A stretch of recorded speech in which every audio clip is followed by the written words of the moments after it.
অবশেষে সেই প্রতীক্ষিত দিনটি চলে এলো। না না, বিশ্বকাপের ফাইনাল নয়, এশিয়া কাপের আগে আমাদের সবার প্রিয় সঞ্জু স্যামসন ফর্মে ফিরেছেন, আর ফিরেছেন একবারে রাজার মতো।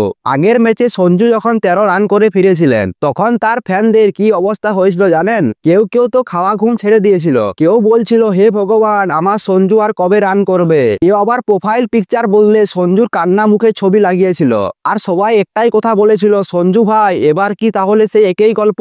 কিন্তু হঠাৎ বিদ্যুতের ঝলকের মতো কেরল ক্রিকেট লিগে এলেন আমাদের সুপারস্টার। এরিম কেলাম সেরাসের বিপক্ষে ব্যাটিং নেমে তিনি ঝড় তুললেন। তিনি ব্যাট করেনি, যেন ব্যাট দিয়ে আগুন লাগিয়ে দিয়েছেন। মাত্র 51 বলে 121 রান। একে কি বলে? এটাকে বলে সঞ্জু স্টাইল। ফ্যানরা তখন টিভির সামনে লাফাতে শুরু করেন, হুররে সঞ্জু ইজ ব্যাক। বন্ধুরা, আসল নাটক তো তখনও বাকি ছিল।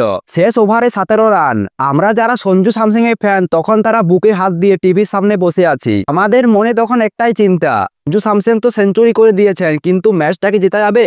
আশিক প্রথমে 2 বলে একটা 4 ও একটা ছক্কা মেরে মাঠ পুরো কাঁপিয়ে দিল। তিনি বলছেন চিন্তা নেই, আমি আছি। তারপরে একজন রান আউট হলেন। তখন আমরা ভাবছি ধুর সব শেষ, কিন্তু আশিক তখনও শান্ত।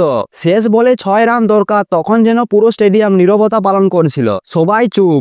আশিক যেন তখন তার মনকে বলছে ঠান্ডা মাথায় আশিক, আর একটাই শুধু বল, আর একটাই ছক্কা, তারপরেই ছক্কা। আশিক বলটা এমন মানলেন যেন বলকে বলছেন যাহ, আজ আমাদের সঞ্জু ভাইয়ের ফর্মে ফেরার দিন, আর তোকে মাঠের বাইরে যেতেই হবে। মাঠে নেমে সবাই উল্লাস করছে, সঞ্জু হাসছেন আর আশিককে জড়িয়ে ধরছেন। ব্যাস, জয় নিশ্চিত, কোচি ব্লু টাইগার জিতে গেল। সঞ্জুর মুখে তখন একটা চৌড়া হাসি, যেন তিনি বলছেন এই হাসিটার জন্য 121 রান করতে পেরেছি।